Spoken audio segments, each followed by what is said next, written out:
পাকা আম আর গুঁড়া দুধ দিয়ে একদম সহজভাবে তৈরি করে নেওয়া যাবে এই লোভনীয় স্বাদের ম্যাঙ্গো সন্দেশগুলো। আসসালামু আলাইকুম এভরিওয়ান। দেখতে অনেক বেশি সুন্দর হলেও তৈরি করা একদমই কঠিন কিছু না। সম্পূর্ণ ভিডিওটা দেখলেই আপনারা বুঝতে পারবেন। মাত্র 3 থেকে 4টি উপকরণে এই ম্যাঙ্গো সন্দেশগুলো তৈরি করে নেওয়া যাবে একদম সহজভাবে। আজকের এই ম্যাঙ্গো সন্দেশ তৈরি করার জন্য এখানে আমি নিয়েছি একটা পাকা আম। এমন আম নিতে হবে আমটা যেন খুব ভালো পাকা হয়, সেটা খেয়াল রাখতে হবে। প্রথমে আমি আমটাকে দুই পাশ থেকে কেটে নিয়েছি। এরপর আমি ছোট ছোট টুকরো করে কেটে নিব। আমি এভাবে কেটে নিচ্ছি, আপনারা আপনাদের সুবিধা মতো যে কোনো ভাবেই কেটে নিতে পারেন। আমগুলোকে কেটে আমি একটা ব্লেন্ডারের জাগে নিয়ে কোনো রকমের পানি ছাড়াই খুব ভালো মতো পেস্ট করে নিব। কোনো রকমের পানি ছাড়াই দেখতেই পাচ্ছেন খুব ঘন একটা পেস্ট বা পিউরি তৈরি হয়ে গেছে। আমের সন্দেশ তৈরি করার জন্য কিন্তু আমাদের এইরকমই একটা আমের পিউরি লাগবে। এটাকে আমি এখন একটা সাইডে রেখে দিচ্ছি। এবার একটা প্যানে নিয়ে নিচ্ছি আমি হাফ কাপ লিকুইড দুধ। দুধটাকে একবার ভালোভাবে নেড়ে চেড়ে কিছুটা গরম হয়ে যাওয়া পর্যন্ত অপেক্ষা করব।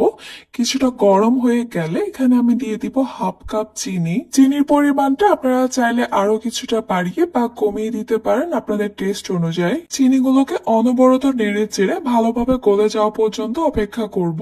চিনিগুলো গলতে থাকলে দুধের কালারটা চেঞ্জ হতে থাকবে, তখনই বুঝতে হবে চিনিটা খুব ভালোভাবে গলে গেছে।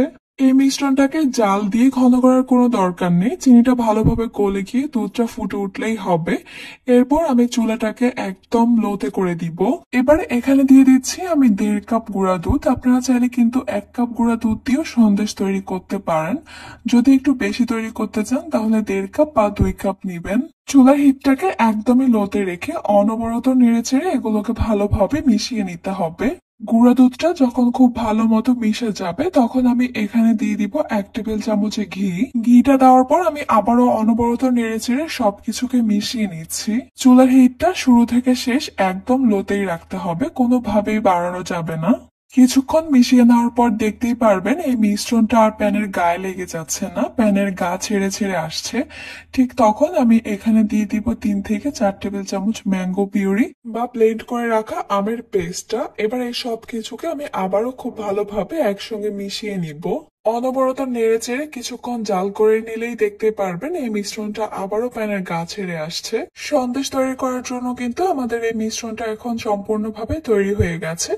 আমি এটাকে আর বেশি সময় ধরে চুলায় রাখবো না, সঙ্গে সঙ্গে চুলা থেকে নামিয়ে নিব। চুলা থেকে নামিয়ে সঙ্গে সঙ্গে এই সন্দেশের মিশ্রণটাকে একটা ছড়ানো বাটি বা প্লেটে নিয়ে নিতে হবে।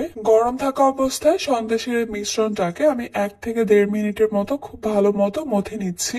এতে করে এই মিশ্রণটা সফট আর স্মুথ হবে, সন্দেশগুলো তৈরি করতে সুবিধা হবে। সন্দেশগুলো একদমই স্মুথ হবে, কোনো রকমের ক্র্যাক বা ফাটল আসবে না। এই মিশ্রণটাকে একদম ঠান্ডা করে ফেলা যাবে না, গরম থাকা অবস্থায় কিন্তু সন্দেশগুলো তৈরি করে নিতে হবে। এখান থেকে আমি একটা চামচ দিয়ে কিছুটা মিশ্রণ হাতে নিয়ে নিচ্ছি। চামচ দিয়ে নিলে কি হবে, সবগুলো সন্দেশ একই সাইজের হবে। মিশ্রণটাকে আমি হাতে একটু ছড়িয়ে নিয়েছি। এরপর মাঝখানে দিয়ে দিয়েছি আমি ব্লেন্ড করে রাখা আমের পিউরি। খুব সামান্য দিতে হবে, খুব বেশি দেওয়া যাবে না, তাহলে কিন্তু সন্দেশটা ফেটে যেতে পারে। এরপর মুখটাকে বন্ধ করে আমি প্রথমে গোল করে নিচ্ছি, এরপর একটু লম্বা শেপের করে নিচ্ছি। এরপর নিচ থেকে এভাবে একটু চেপে আমের শেপ দিয়ে দিচ্ছি। এটা আসলে বলে বোঝানোর কিছু নেই, আপনাদেরকে একটু দেখে বুঝে নিতে হবে। প্রথমে লম্বা করে নিচ থেকে একটু চেপে বাঁকা করে নিলেই কিন্তু তৈরি হয়ে যাবে আমের মতো দেখতে। আমের বোটা দেওয়ার জন্য আমি নিয়েছি এখানে লবঙ্গ। লবঙ্গটাকে আমি ঠিক মাঝখানে এভাবে গেঁথে দিয়েছি। এরপর পাতার জন্য আমি নিয়েছি এখানে অর্ধেক পেস্তা বাদাম, আমি ঠিক এভাবে বসিয়ে দিচ্ছি একটু চেপে। আমার মনে হচ্ছে এইবার একটু একটু আমের মতো লাগছে। বাস তৈরি হয়ে গেল একদম সহজভাবে দেখতে লোভনীয়, খেতে মজাদার ম্যাঙ্গো সন্দেশ। আর দেখিয়ে তো নিলেন এটা তৈরি করা কতটা সহজ। এবার একটা ম্যাঙ্গো সন্দেশ আপনাদেরকে কেটে একটু ভিতরটাও দেখিয়ে দিচ্ছি। দেখতেই পাচ্ছেন কতটা সফট হয়েছে, মনেই হচ্ছে মুখে দিলেই কিন্তু এক নিমিষেই মিলিয়ে যাবে। আর ভিতরে ম্যাঙ্গো ফিলিংটা দেওয়ার কারণে কিন্তু এই ম্যাঙ্গো সন্দেশটা খেতে আরো অনেক বেশি টেস্টি হয়েছে, আর দেখতেও কিন্তু অনেক লোভনীয় হয়েছে। বাসায় যে কোনো স্পেশাল অকেশনে স্পেশাল ডেজার্ট হিসাবে কিন্তু এই ম্যাঙ্গো সন্দেশগুলো রাখতে পারেন। আশা করছি আমার আজকের রেসিপি আপনাদের কাছে খুবই ভালো লেগেছে আর সহজও লেগেছে। তাহলে আজকে এই পর্যন্তই। সবাই অনেক বেশি ভালো থাকবেন, সুস্থ থাকবেন। আল্লাহ হাফেজ।